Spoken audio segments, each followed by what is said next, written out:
Yo, Eric from Satisfied Incorporated, and today I wanted to bring you guys what I think is a super cool new product. It's something I've never seen on the market, and I think it could be, to me, it could be one of the most helpful inventions. Maybe I'm being a little bit crazy, but it seems like one of the most helpful inventions that we've seen in a long time for people who like to work on their own cars. So here's what we're talking about.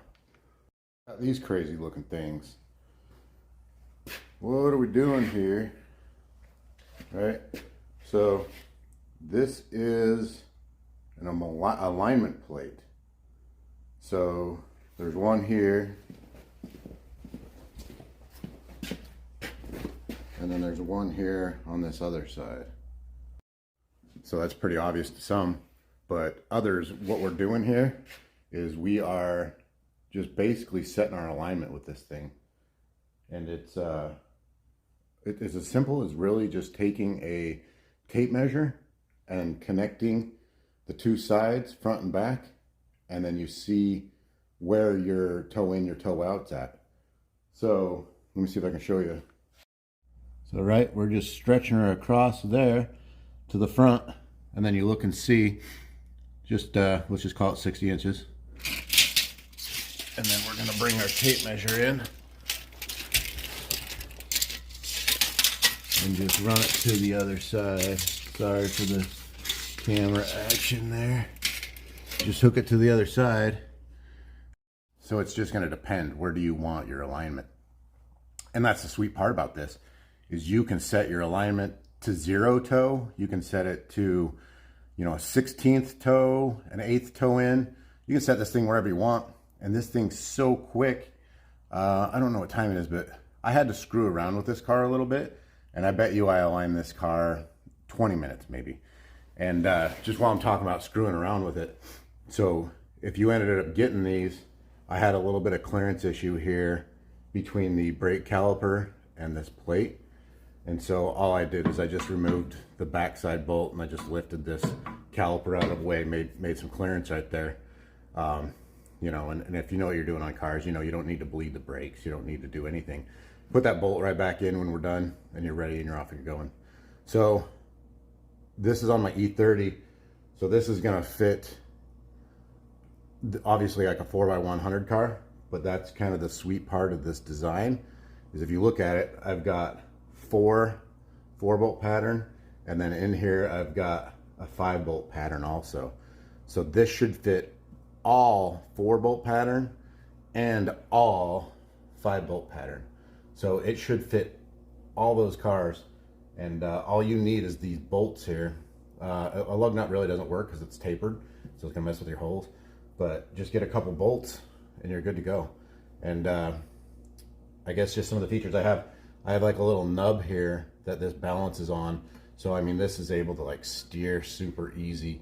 You can pull it with your hands, you can do whatever you want. The only, I guess you'd call, drawback to this system is that this plate can catch on the ground. So for example, if you measured your front, let's say 60, and your back at 60, and you jack this car up, let it back down, next time it might measure 59 inches.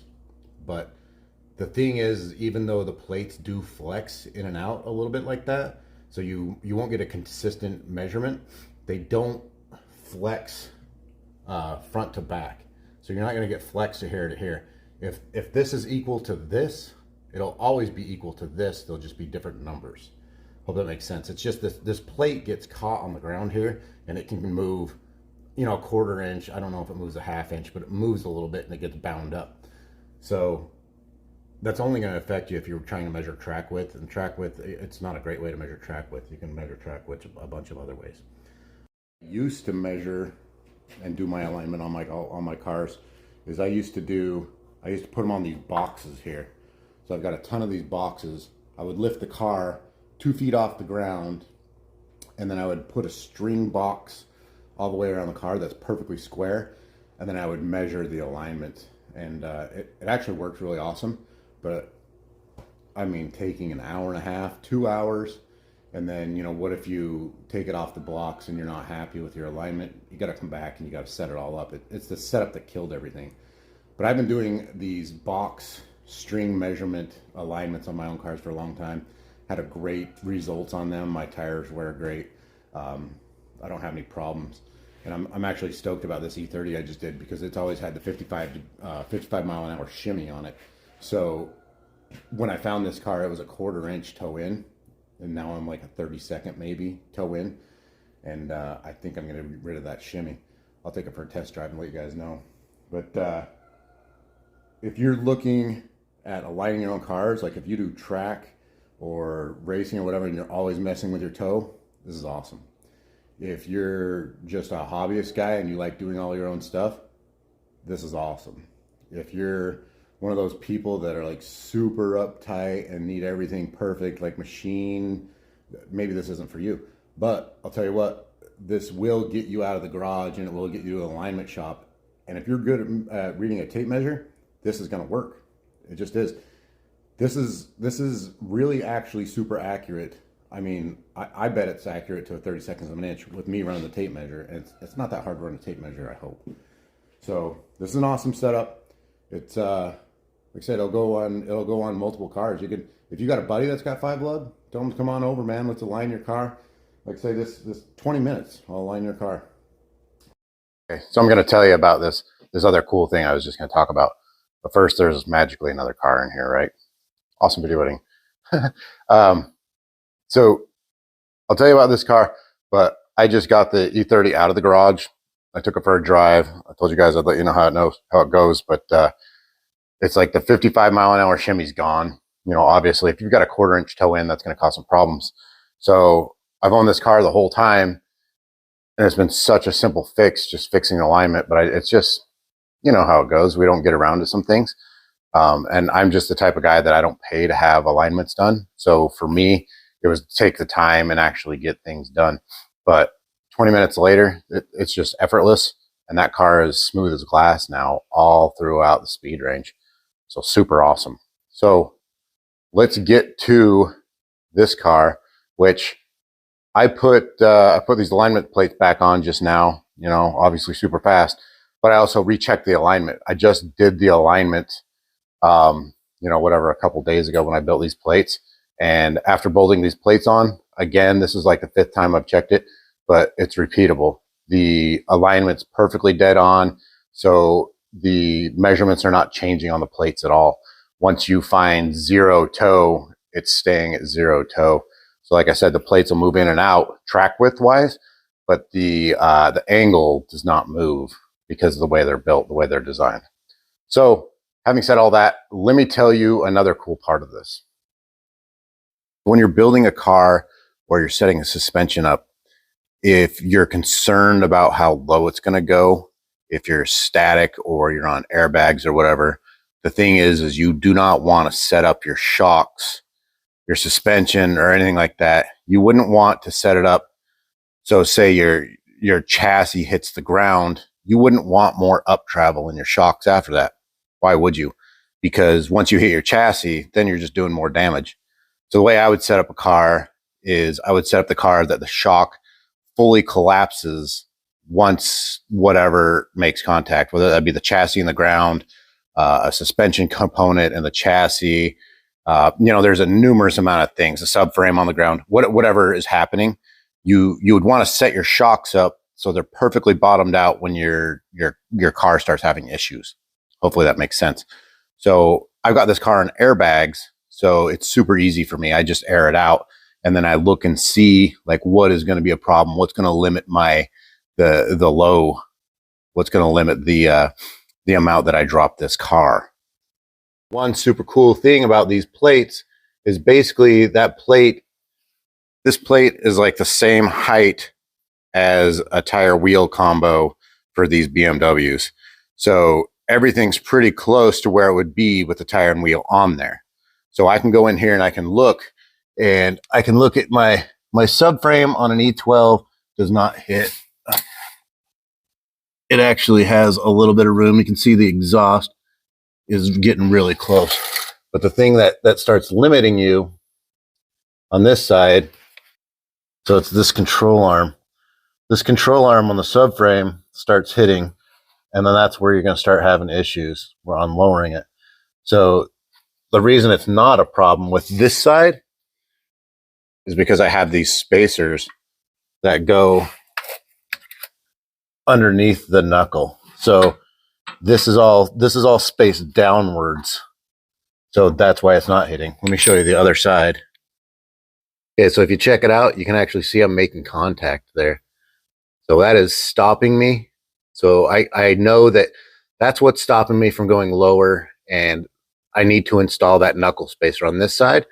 When I install the knuckle spacer on this side, then I'll have clearance between that control arm and that subframe, and then I can start looking for my new problem. You can start looking for new issues that you can resolve, or if you can't resolve them, that's going to be how low your car gets. So in my opinion, that's how I would set up a suspension, is to drop everything as low as it gets till you can't resolve any more issues. Make your shock so it bottoms at the precise moment. And then you want to set your ride height on your car with your springs and maybe your preload. That's where suspension design will kind of come in, what you want to do, what kind of ride quality you're looking for, that sort of thing. But it's mostly going to be your springs will set your ride height. So bottom of the shocks where your car bottoms out, get your springs, set you up perfectly at the ride height you want. That's what I'm saying. Why would you do like another inch or even 2 inches of shock left when your chassis is on the ground? You're missing the whole point, right? Maybe somebody else has got like a good example of why they would do that, you know, your corner stuff. But anyway, the whole point of this is these plates are awesome because you can completely take your springs off your shocks, or you can lower your car with your bags. You can start looking for issues. So it's actually a great setup tool. And I didn't realize that until I started putting it on. I'm like, oh man, this is awesome. Now I can see everything when it's completely lowered. So when just another side note, you know, these will obviously work for the rear too. So if you have lowered your car and you're trying to get some adjustable brackets or something back there, and you want to align the rear, you want to set your camber and your toe in the back. Yeah, man, why not? These will work perfect on the rear too. And you know, that's what I'm saying. Like, there's going to be some problems that are some people that'll talk trash on these. It'll be interesting to see what they come up with, why they wouldn't work. I mean, I'm kind of proving they do work, but it'll be interesting to see what people have to say, because it's really that simple. The only thing I can think of that you might screw up when doing this alignment is if you can't read a tape measure. I mean, it's time to read a tape measure. Tape measure might be a problem, but the only other thing I can think of in the front that might be a problem is your steering wheel might not be clocked correctly, and you might have to adjust that, because when you're doing an alignment, say if your steering wheel is straight right now and you want to come in, let's say 1/8 of an inch, you'd want to turn one side of your tie rods. You want to do that side 1/16 inch. You want to go to the other side of the car and do that a 1/16 inch. So you want to move them perfectly side to side, and that'll keep your steering wheel straight. The other thing is, like, if your car is pulling to the left or pulling to the right, you know, maybe you'll want to play with your alignment that way too.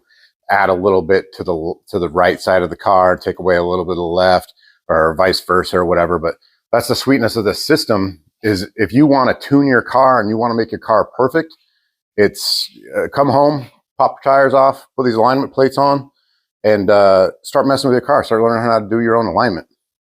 You know, a lot of people might know this already, but the reason I started working on cars was because I just had so many issues where people weren't doing things right, or you're getting ripped off on price, or, you know, this or that. It takes a long time just to go get an alignment. This will be, if you do this at home with these plates, it'll be faster than going out to get an alignment. So, but it's knowledge is power.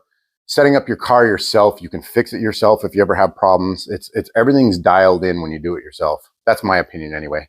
So these alignment plates will allow you to do yours, man. But that's what I'm saying. Like, if you got a guy with a Subaru, you got a guy with a Volkswagen, these plates are doing all 4x lug pattern, 5x lug pattern.